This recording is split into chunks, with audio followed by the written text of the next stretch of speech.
नमस्कार। राम गुलाम online classes में आपका स्वागत है। आज हम लोग डीएलएड चतुर्थ सेमेस्टर सामाजिक विषय के अंतर्गत पंडित जवाहरलाल नेहरू का स्वतंत्रता आंदोलन में योगदान के बारे में पढ़ेंगे। इसके पहले वाले क्लास में हम लोगों ने नेहरू जी के पारिवारिक पृष्ठभूमि के बारे में जाना, उनके विचार को जाना। आपका जन्म 14 नवंबर को इलाहाबाद में हुआ था। बच्चे इनको चाचा नेहरू के नाम से जानते थे। अब इनके बारे में कुछ अन्य प्रश्न भी बीच में बताते चले, वरना इनके कभी कभी इनके राजनीतिक जीवन में छूट जाता है। आपका जो महत्वपूर्ण नारा था पूर्ण स्वराज्य और आराम हराम है।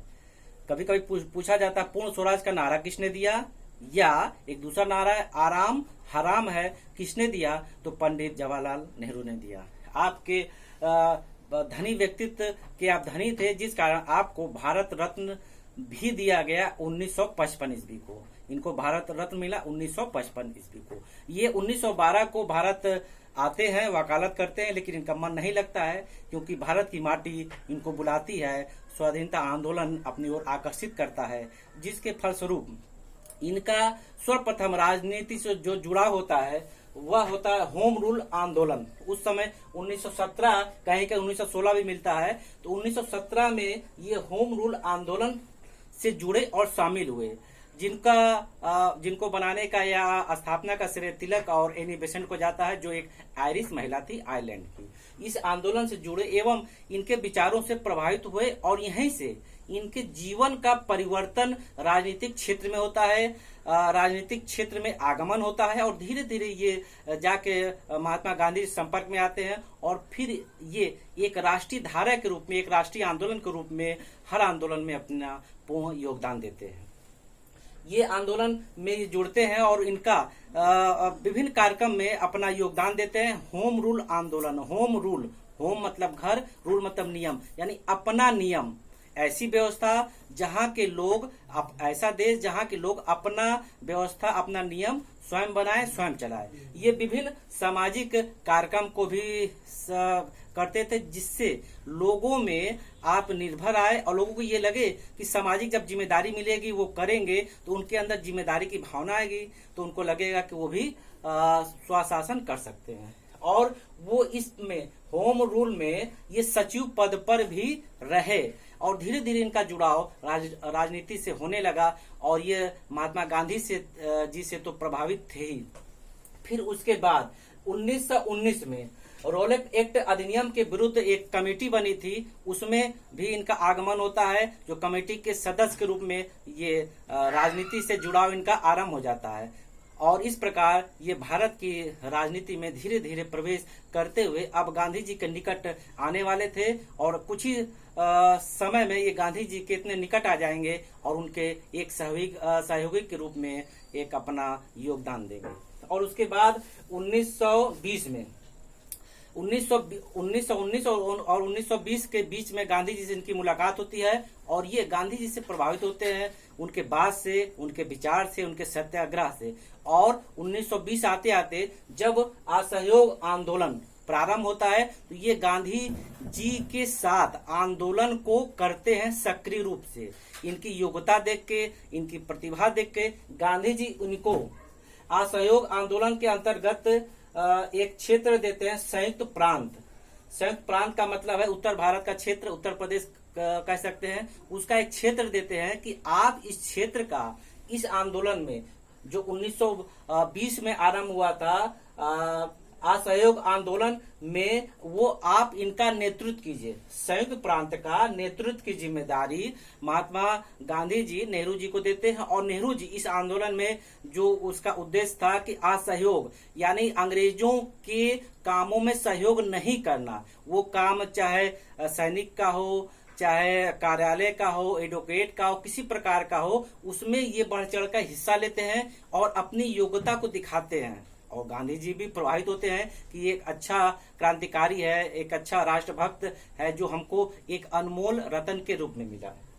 इस प्रकार वो अपनी प्रतिभा से इस आंदोलन को चलाते हैं, और इसी आंदोलन के दौरान इनको जेल भी भेजा जाता है। यानी असहयोग आंदोलन के दौरान इनको, यानी नेहरू जी को प्रथम बार जेल की यात्रा करनी पड़ती है। और क्रांतिकारियों में या राजनीतिक नेताओं में जेल की यात्रा का मतलब है उनको ठप्पा लग जाना कि राष्ट्रीय नेता वो अब हो चुके हैं या होने की कगार में है। और उसके बाद फिर इनका जो राजनीतिक जीवन प्रारंभ होता है इस प्रकार प्रारंभ होता है कि फिर ये पीछे मुड़ के नहीं देखते हैं और भारत की आजादी तक एवं और उसके बाद भी ये अपने सेवा को भारत के प्रति रखते हैं।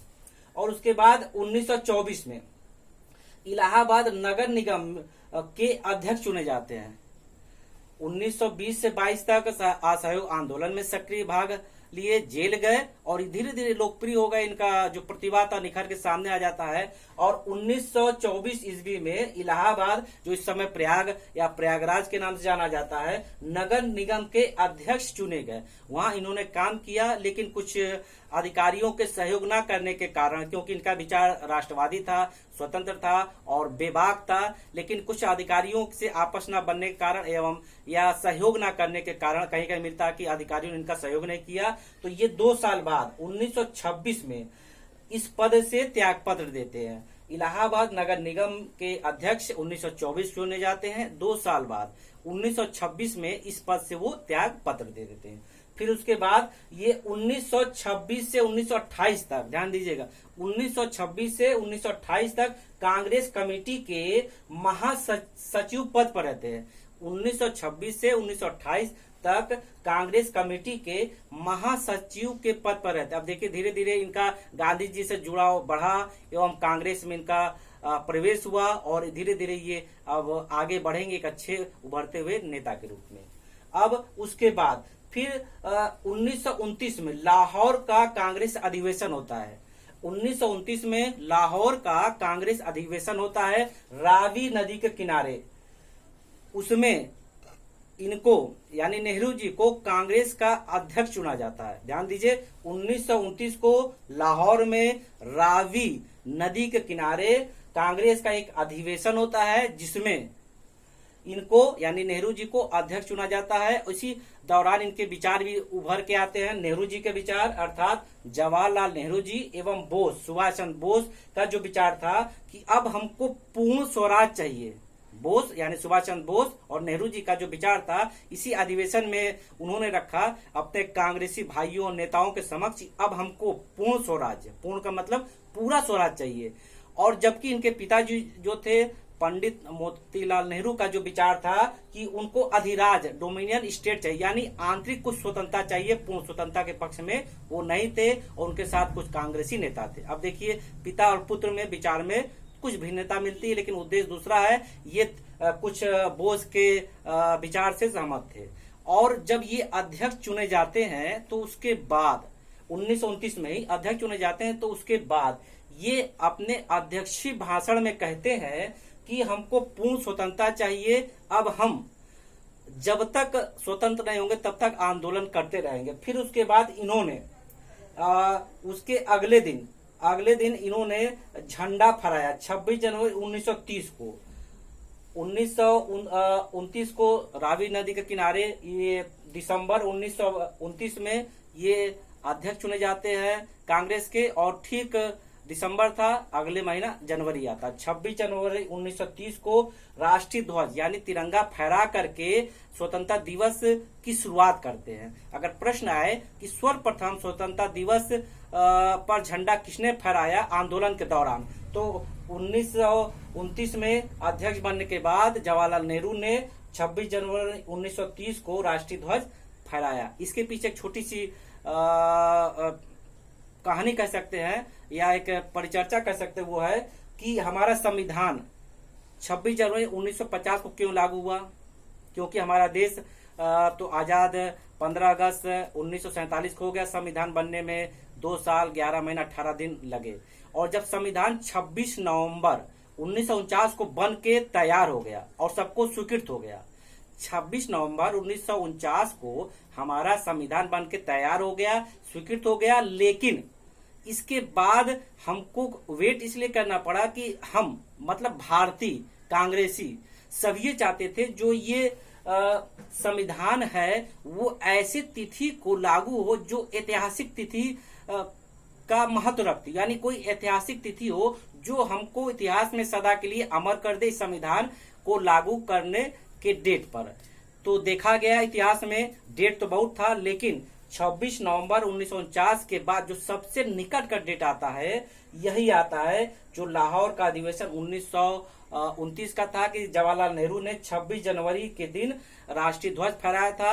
तो सारे कांग्रेसी और भारतीयों ने ये स्वीकृति दी कि अब जो 26 तारीख आ रही, यानी 26 नवंबर, 26 दिसंबर और 26 जनवरी 2 महीने बाद जो डेट आ रहा है, उस डेट को, क्योंकि सबसे निकट का डेट है, उस डेट को हमारा देश का जो संविधान लागू होना, उस डेट को लागू किया जाए।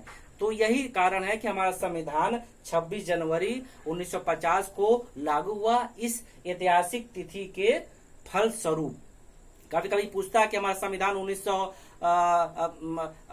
1900 माफ कीजिए कि 26 नवंबर 1949 को बन के तैयार होगा, क्यों फिर 2 महीने वेट किया गया है? ऐतिहासिक तिथि के लिए 2 महीना वेट किया गया, जिसके कारण ये हमारा संविधान लागू हुआ 2 महीने बाद 26 जनवरी 1950 को। उस समय हमारा देश पूर्ण रूप से गणतंत्र बन गया। अब नेहरू जी के बारे में भी अगर हम ऐतिहासिक जानकारी लें या योगदान लें तो बहुत लंबा चौड़ा योगदान है, इसलिए जैसे गांधी जी का हम लोग योगदान कई पार्ट में किए थे, ठीक उसी प्रकार नेहरू जी का भी जो योगदान है कई भागों में करेंगे। इसके बाद जो बच रहा है 1930 के आंदोलन एवं भारत छोड़ो आंदोलन के बारे में अगले क्लास में पढ़ेंगे। नमस्कार।